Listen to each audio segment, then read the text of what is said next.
வணக்கம்.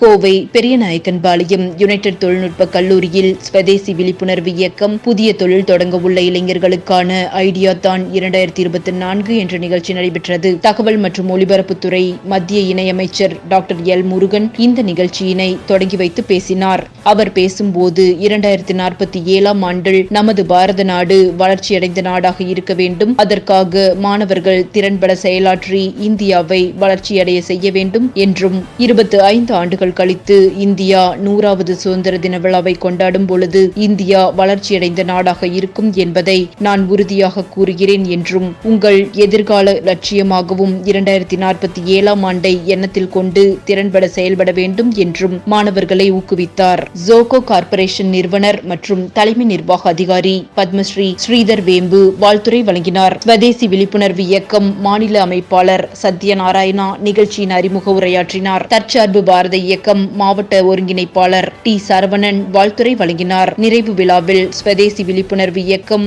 தேசிய ஒருங்கிணைப்பாளர் ஆர். சுந்தரம் அவர்கள் கலந்து கொண்டு உரையாற்றினார். நிகழ்ச்சியில் யுனைடெட் கல்வி நிறுவனங்களின் நிறுவனர் மற்றும் தலைவர் எஸ். சண்முகம், நிர்வாக அரங்காவலர் சி. எம்.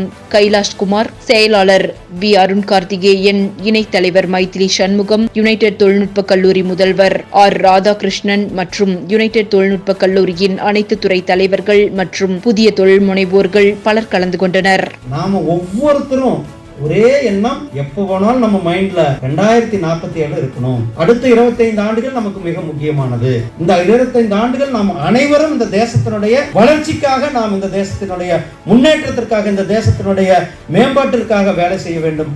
அந்த உறுதிமொழியோட நாம் அனைவரும் ஏன்னா இங்க இருக்கிற யங்ஸ்டர்ஸ் அடுத்த 25 ஆண்டுகள் 100வது சுதந்திர தினம் நாம் கொண்டாடும் பொழுது பாரத நாடு வல்லரசு நாடாக, அனைத்து மக்களுக்கும் இருக்கிற நாடாக நாம் அதற்காக கடுமையாக உழைக்க வேண்டும் என நன்றி.